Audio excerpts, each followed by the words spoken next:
Hello everyone, welcome to part 6 of US Residency and Match. I am Dr. Viswanath Aluru from Optional Health. I am an attending physician in physical medicine and rehabilitation. In the last video, we discussed about ERAS application. So I want to advise you that if you go into your ERAS account under documents and program section, if you don't find certain program that you want to apply to, that means that they may not be participating in electronic residency application system, ERAS system. So you might have to contact the program directly to see how they want to transmit your application and supporting documents. They might have their own application process, and so that's why it's important. Most of the programs and specialties do participate in ERAS system, but some programs they may not participate in ERAS. They might be a non-ERAS programs, so you have to check into that information with the program directly. With that, I'm going to move on to the next topic, which is interview selection process. So once you submit ERAS application, so I highly advise not to contact programs as soon as you submit the application. As I mentioned before, this is like a busy season. Each and every program will be receiving thousands of emails, thousands of applications. They may not be able to personally respond to each and every application candidate or each and every request. So please maintain patience, because every program has their own timelines, how they're going to review these applications, when are they going to start the interview process. Their interview schedules might be different. So the way you can look up is, if you go to your ERAS account, there's something called ADTS, Application Document Tracking System. So once you click on ADTS, it will tell you which programs you applied to, which program downloaded your application, what supporting documents they downloaded. So you will know where in the process your application is. In that way, you can have some information regarding your application download and review. So please maintain patience while you're waiting, and please don't take things personally, because it's not just you. Most of the candidates, they may not hear from the programs after you submit your applications because of the number of applications they're receiving. Some programs might send you like a receipt notice or a refusal notice, but some programs may not communicate with you at all. So that's how the process goes. So coming to the actual selection, as I mentioned in the very first video, each and every program's criteria is different. So if you apply to a certain program and if you did not hear back from the program, you first want to make sure that you meet their selection criteria. So if you don't meet their selection criteria, you may not hear from that program. That's first one. That's very important, meeting the selection criteria for that program. So coming to the most important supporting documents, so the first thing I want to discuss is your medical school transcript, which will give the program director or attending, whoever reviewing application, some information about your performance in the medical school. The most important thing is your clerkship performance also. So because if you're an international graduate and if you don't have a US clinical experience, I recommend that you either do some clerkship before graduation from the international medical school, or after graduation, if you're in the United States on some visa, at least try to find some sub-internship or externship programs. I know it's very challenging for international graduates to get into these sub-internship or externship programs.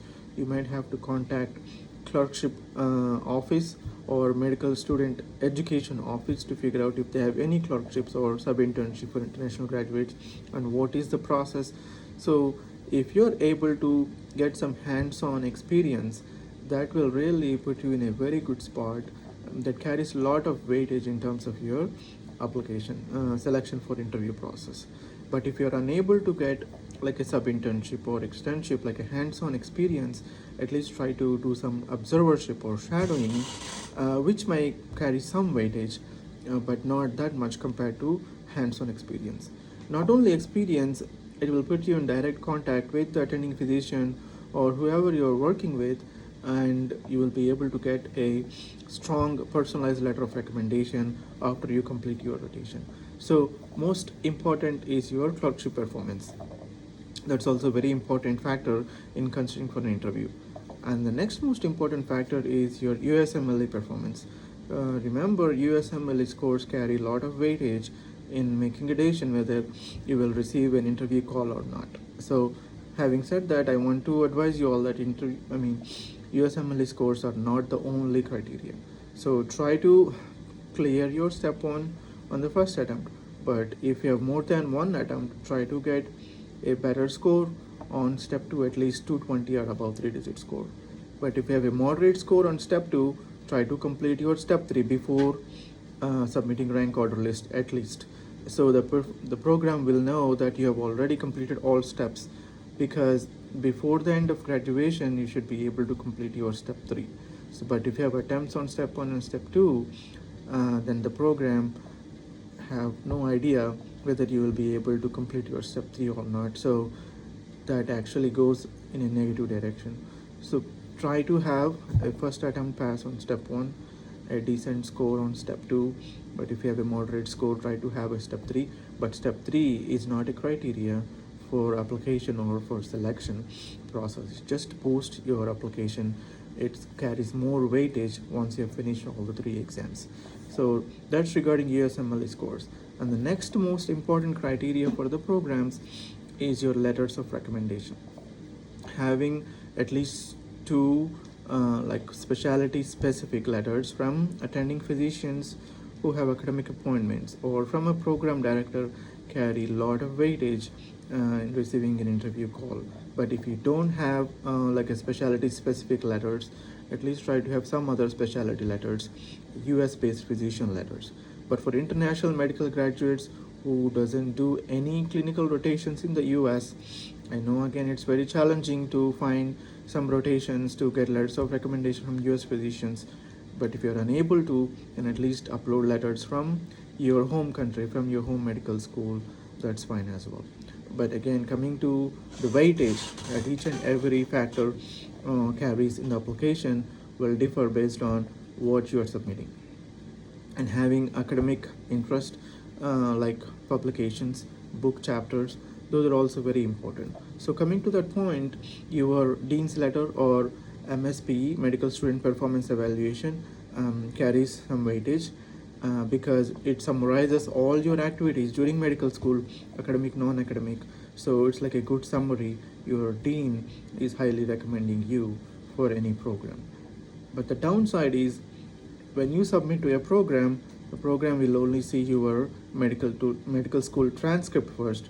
They can only download your dean's letter or MSPE after November. So they have to wait until November to actually able to see your dean's letter or MSPE.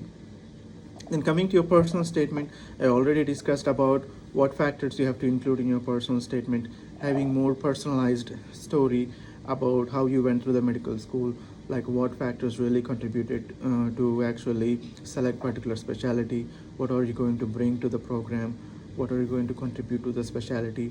Those things, having a clear idea, having a clear path, clear vision, also puts you at a higher position to actually land a good interview in a good program.